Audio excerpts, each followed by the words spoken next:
Hello friends, सर्व विद्यार्थ्यांना माझा नमस्कार. आजच्या या व्हिडिओमध्ये आपण आपल्या BCom म्हणजे आपलं बॅचलर ऑफ कॉमर्स जे आहे संत गाडगेबाबा अमरावती विद्यापीठाचं, जे विद्यार्थी आपल्या अमरावती विद्यापीठाच्या कॉलेजेसमध्ये BCom करत आहेत आणि जे आता विद्यार्थी फर्स्ट इयर कंप्लीट करून जेव्हा सेकंड इयरला ॲडमिशन करतील, सो सेकंड इयरला ॲडमिशन करीत असताना जे विषय असतात त्या संपूर्ण विषयांच्याबद्दल आपण माहिती या व्हिडिओमध्ये घेणार आहोत. सर्वांना माहिती असेल, आता सेकंड सेमची एक्झाम झालेली आहे. आता काही दिवसातच सेकंड सेमिस्टरचा तुमचा रिझल्ट लागेल आणि लगेच तुम्हाला सेकंड इयरला ॲडमिशन करावी लागेल. मग ॲडमिशन करत असताना आपले विषय कोणते, काय नेमके चेंजेस आहेत, कशाप्रकारे मेजर आहे, कशाप्रकारे मायनर आहे, संपूर्ण जी स्कीम आहे आपली BCom सेकंड इयरची अर्थात तिसऱ्या सेमिस्टरची, ते आपल्याला माहिती असणं आवश्यक आहे. आता आपल्याला माहिती आहे सेकंड इयरमध्ये तिसरं आणि चौथं सेमिस्टर आपल्याला असणार आहे. सो या व्हिडिओमध्ये फक्त आपण तिसऱ्या सेमिस्टरची माहिती घेणार आहोत. जेव्हा चौथं सेमिस्टर आपलं स्टार्ट होईल तेव्हा त्याची माहिती घेऊ आपण. ओके, सो आपण फक्त आता तिसरं सेमिस्टर BComचं जे तिसरं सेमिस्टर आहे तर त्याच्याबद्दल आजच्या या व्हिडिओमध्ये आपण माहिती घेऊया. आता विद्यार्थ्यांना माहिती असेल की आतापर्यंत काय होतं की आपल्या संपूर्ण कॉलेजेसमध्ये आपल्या विद्यापीठामध्ये BCom सेकंड इयरला आपण ॲडमिशन केली की नॉर्मली जवळपास संपूर्ण विषय आपले फिक्स असायचे. कोणतेच त्याच्यामध्ये मेजर मायनर ह्या सगळ्या कन्सेप्ट नव्हत्या. परंतु जेव्हापासून एज्युकेशन पॉलिसी आली, न्यू एज्युकेशन पॉलिसी, तेव्हापासून ह्या संपूर्ण गोष्टी आता आपल्याला अप्लाय झालेल्या आहेत. म्हणजे आता आपल्याला मेजर निवडावा लागेल, आपल्याला मायनर ठरवावे लागतील आणि संपूर्ण जे बाकी विषयाचे जे प्रकार आहेत, जे व्हर्टिकल आहेत, ते आपल्याला समजून घ्यावे लागतील. बऱ्याचशा विद्यार्थ्यांना व्हर्टिकल माहिती नाही, विषयाच्या प्रकारांचं नाव माहिती नाही. सो आपण काय करायचं, संपूर्ण गोष्टीबद्दल माहिती घ्यायची तरच आपली ॲडमिशन करायची. म्हणून ॲडमिशन करण्याच्या आधी विषय आपल्याला माहिती असणं आवश्यक आहे. त्याच्यासाठी मी हा व्हिडिओ तयार केलेला आहे. सो बऱ्यापैकी समजून सांगण्याचा मी प्रयत्न करेल आणि आपणही व्यवस्थित जर व्हिडिओ पाहिला तर मॅक्झिमम गोष्टी तुमच्या लक्षात येतील आणि ॲडमिशन करताना तुम्हाला थोडीशी मदत होईल. ओके, सो पहिली गोष्ट लक्षात ठेवायची आपण की जेव्हा तुम्ही आता सेकंड इयरला ॲडमिशन कराल तर आपल्याला 2 ग्रुप्स असतील. ओके, किती ग्रुप्स असतील आपल्याला? 2 ग्रुप. पहिल्या ग्रुपचं नाव असणार आहे बिझनेस डायनामिक्स आणि दुसऱ्या ग्रुपचं नाव असणार आहे अकाउंटिंग अँड टॅक्सेशन. मग आधी तर तुम्हाला काय करावं लागेल, 2 पैकी कोणता तरी एक ग्रुप निवडावा लागेल. मग सर आम्ही कोणता ग्रुप निवडू असा क्वेश्चन सगळ्यांच्या मनामध्ये असेल. सो हे डिसिजन हे तुमचं आहे. तुम्हाला ज्या विषयामध्ये इंटरेस्ट आहे किंवा जे विषय तुम्हाला बऱ्यापैकी आवडतात ते विषय तुम्हाला मेजर म्हणून ठेवावे लागतील. आणि हा ग्रुप तुम्हाला कशासाठी निवडायचा आहे? मेजरसाठी. काही विद्यार्थी असे आहेत की त्यांना अकाउंट बऱ्यापैकी आवडतो, अकाउंटमध्ये इंटरेस्ट असतो त्यांना, कॅल्क्युलेशन करणं आवडतं, संपूर्ण जे आपण फॉर्मॅट वगैरे तयार करतो अकाउंटिंगचे ते त्यांना करणं आवडतात. काही विद्यार्थ्यांना अकाउंटिंग बोर वाटतो किंवा रेग्युलर कोणी कॉलेजमध्ये जाणं बऱ्याचशा विद्यार्थ्यांना कंटाळा येतो कॉलेजला रेग्युलर जाण्याचा. लक्षात म्हणजेच काय असते की जो अकाउंट सब्जेक्ट आहे या ठिकाणी सर्व गोष्टी रेग्युलर केल्या तरच आपल्याला चांगले मार्क्स त्या ठिकाणी मिळतात. आणि जे थेरॉटिकल सब्जेक्ट असतात हे आपण थोडंसं समजा एक्झामच्या काही दिवस जरी त्याचं रीडिंग केलं, संपूर्ण नोट्स आपण जमा केल्या, त्यात चांगल्या प्रकारे रेफर केल्या तर आपण पासिंग आपलं होऊन जाते. म्हणून ज्या विद्यार्थ्यांना अकाउंटिंगमध्ये आवड आहे अशा विद्यार्थ्यांनी अकाउंटिंग अँड टॅक्सेशन हा ग्रुप निवडायचा. आणि ज्या विद्यार्थ्यांना अकाउंटिंगमध्ये इंटरेस्ट नाही, बाकी विषयामध्ये थेरीमध्ये आवड आहे, तर अशा विद्यार्थ्यांनी बिझनेस डायनामिक्स हा ग्रुप निवडायचा.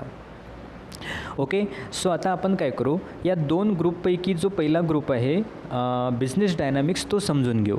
आता तुमच्या स्क्रीनवर तुम्हाला काही एक सब्जेक्टची लिस्ट दिसत आहे.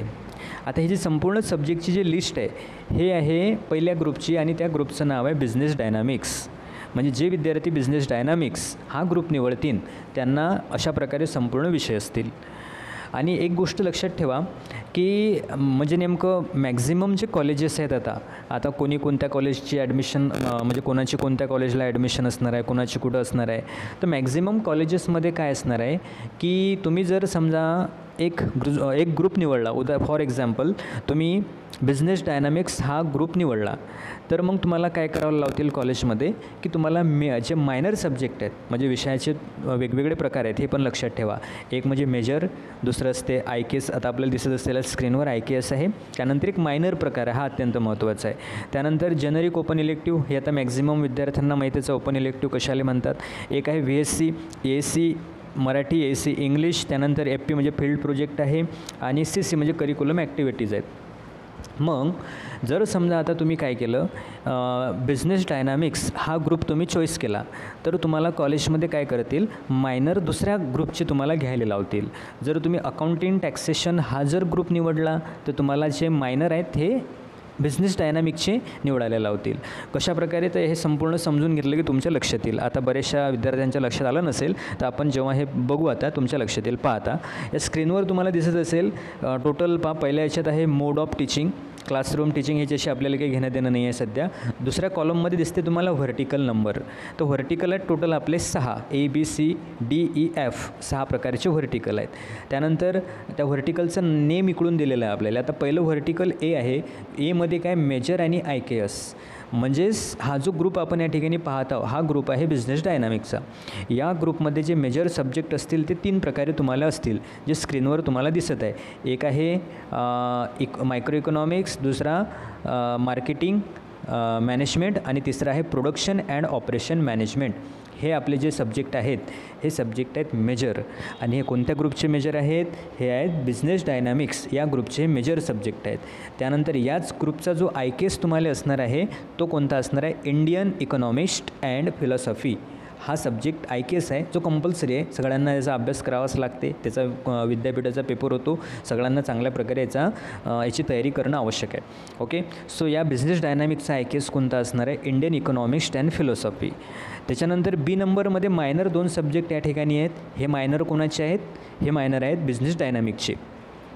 पहिला मायनर सब्जेक्ट कोणता आहे, इंट्रोडक्शन टू मायक्रो इकॉनॉमिक्स पहिला. आणि दुसरा आहे डायनामिक्स ऑफ मार्केटिंग. जसा फर्स्ट सेममध्ये होता आपल्याला डायनामिक्स ऑफ मॅनेजमेंट, तसा आता डायनामिक्स ऑफ मार्केटिंग आहे. ते मायनर 2 सब्जेक्ट या ठिकाणी आहेत. त्यानंतर तिसरा प्रकार आपल्याला दिसत असेल generic oblique open elective course. ब्रॅकेटमध्ये दिसते आपल्याला any1, म्हणजे आपल्याला कोणता तरी एक निवडावं लागेल त्याच्यामध्ये. ओके, तर याच्यामध्ये हे आहे fundamental of Indian budget, English, Marathi, हे याच्यापैकी कोणता तरी एक आपल्याला निवडावं लागेल. ठीक आहे. आता हा ओपन इलेक्टिव्हची कन्सेप्ट सर्वांना जवळपास माहिती आहे, कारण फर्स्ट सेम सेकंड सेमला तुम्ही घेतले होते ओपन इलेक्टिव्ह, त्याच्यामुळे एकही जास्त एक्सप्लेन मी करत नाही. त्यानंतर डीमध्ये VSC दिलेला आहे. तर या ग्रुपचा जो VSC नावाचा विषय आहे तो म्हणजे त्याच्यामध्ये पूर्ण प्रॅक्टिकल आहे आपल्याला, आणि तो आहे मार्केटिंग कम्युनिकेशन. याचं संपूर्ण प्रॅक्टिकल आपल्याला असणार आहे. बाकी डिटेल्स जेव्हा तुम्ही कॉलेजमध्ये जासान निवडसान डिटेल्स कॉलेजमध्ये तुम्हाला माहिती होऊन जाईल. मार्केटिंग कम्युनिकेशन आहे हा जर ग्रुप घेतला तर तुम्हाला VSCमध्ये मार्केटिंग कम्युनिकेशन असणार आहे. त्यानंतर ASC इंग्लिश माहीतच आहे तुम्हाला. आता ASC मराठी ह्या पण सब्जेक्टमध्ये इंग्लिश आणि मराठी बेसिक संपूर्ण गोष्टी त्याच्यामध्ये असतात. त्यानंतर फील्ड प्रोजेक्ट असणार आहे आपल्याला. त्यानंतर कम्युनिटी एंगेजमेंट प्रोजेक्ट असणार आहे आणि CC म्हणजे करिक्युलम ॲक्टिव्हिटीज. तर अशा प्रकारे हा जो पहिला ग्रुप तुमच्या स्क्रीनवर दिलेला आहे मी, अशा प्रकारे हा आपला पहिला ग्रुप आहे. आता समजा तुम्ही काय केलं, या ग्रुपमधले हा ग्रुप तुम्ही निवडला, तर हा ग्रुप निवडल्यानंतर तुम्हाला काय असणार आहे, संपूर्ण विषय त्या ठिकाणी कंपल्सरी असतील. याच्यामध्ये जे B नंबर दिसते तुम्हाला हे मायनर, हे फक्त मायनर तुम्हाला बदलावं लागेल. मायनर तुम्हाला दुसऱ्या ग्रुपचे असणार आहेत. तर दुसरा ग्रुप लगेच आता या ठिकाणी समजून घेऊ आपण. आता दुसरा ग्रुप कोणता आहे, दुसरा ग्रुप आपल्याला या ठिकाणी असणार आहे अकाउंटिंग अँड टॅक्सेशन. हा आता आपला दुसरा ग्रुप. ज्या विद्यार्थ्यांना अकाउंटिंगमध्ये इंटरेस्ट आहे, चांगल्या प्रकारे अकाउंट आवडतो, पुढे चालून ज्यांना CA वगैरे करायचं असेल किंवा आणखी अकाउंट फील्डमध्ये जर समजा बऱ्यापैकी करिअर तुम्हाला करायचं असेल, तर त्यांनी असा हा विषय निवडला पाहिजे. ज्यांना रेग्युलर कॉलेज जे विद्यार्थी करतात, अभ्यास करण्याची आवड आहे चांगल्या प्रकारे, तर त्यांनी हा ग्रुप निवडायचा आहे. आता या ग्रुपमध्ये काय काय दिलेलं आहे पहा. आता या ग्रुपमध्ये पण सेम जे व्हर्टिकल आहेत आपले ABCDEF आहे. आता या अकाउंटिंग अँड टॅक्सेशन हा जो ग्रुप आहे, या ग्रुपचे मेजर सब्जेक्ट 3 कोणते आहेत. पहिला आहे कंपनी अकाउंटिंग, दुसरा आहे कंपनी लॉ आणि तिसरा आहे इन्कम टॅक्स. हे आपले मेजर सब्जेक्ट असतील कशाचे, अकाउंटिंग अँड टॅक्सेशन या ग्रुपचे. त्यानंतर याचा IKS असणार आहे history of commerce and accounting. संपूर्ण आपल्या अकाउंटिंगची आणि कॉमर्सची जी हिस्ट्री याच्यामध्ये असणार आहे, याचा हा IKS आहे. ओके, आता याचे मायनर कोणते आहेत, डायरेक्ट टॅक्स आणि accounting for joint stock company. Joint stock कंपनीची पूर्ण अकाउंटिंग या ठिकाणी मायनर म्हणून आपल्याला हा विषय असणार आहे. या ठिकाणी जेनरिक ओपन इलेक्टिव्ह आहेत सेम मगासारखेच, प्रिन्सिपल ऑफ कंपनी लॉ वगैरे वगैरे ज्यापैकी एक निवडायचं आहे. याच्याबद्दल डिटेल्स तुम्हाला माहिती आहेच किंवा कॉलेजमध्ये सांगितलं जाईल. ओके, त्यानंतर VSC. या ठिकाणी VSC असणार आहे डाटाबेस मॅनेजमेंट स्किल. त्यानंतर AC इंग्लिश, AC मराठी आणि बाकी सगळं कॉमन आहे. तेच फील्ड प्रोजेक्ट वगैरे वगैरे सगळं करिक्युलम ॲक्टिव्हिटीज ते सेम आहे. ओके, तर असे 2 ग्रुप आहेत.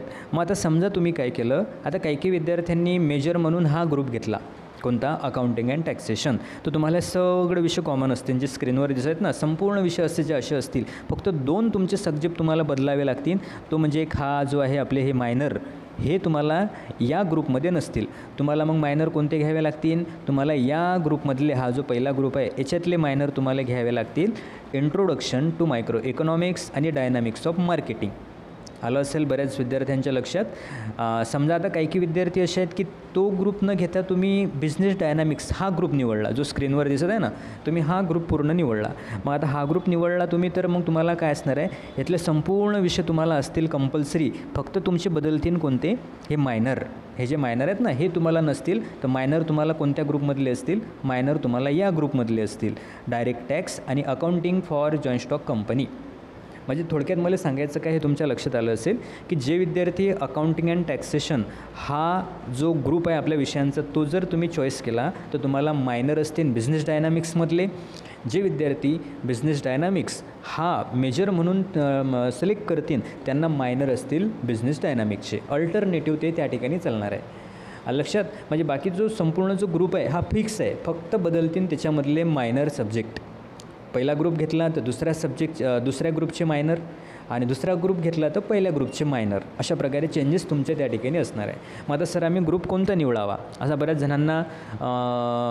जणांच्या मनामध्ये क्वेश्चन असेल. आता तो निर्णय तुमचा आहे, त्याची डिसिजन तुम्हाला घ्यावी लागेल. तुम्हाला कोणत्या विषयामध्ये आवड आहे, इन फ्युचर तुम्हाला नेमकं करायचं काय आहे, हे संपूर्ण डिटेल्स तुमच्या म्हणजे हा जो पूर्ण डिसिजन आहे हे तुमच्यावर डिपेंड आहे. म्हणून घाईघाईमध्ये डिसिजन घेऊ नका.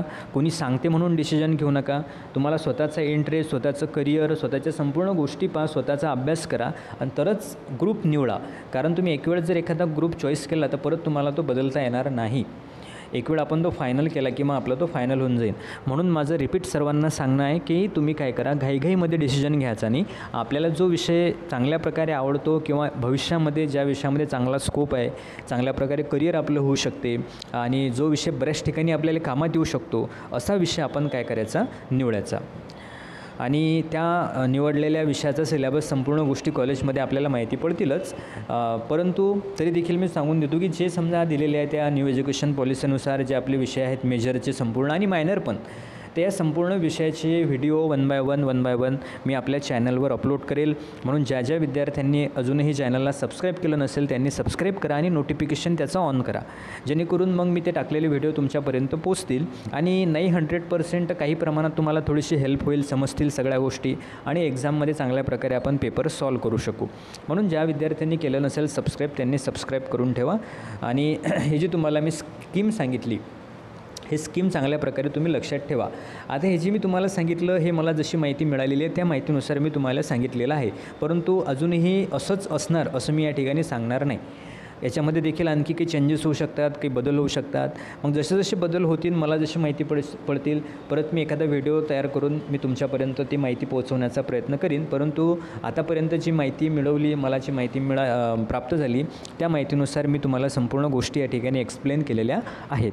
आणखी माहितीसाठी तुम्ही तुमच्या कॉलेजेसमध्ये तुमचे जे टीचर असतील, संपूर्ण प्राध्यापक असतील, त्यांच्याशी कॉन्टॅक्ट करा.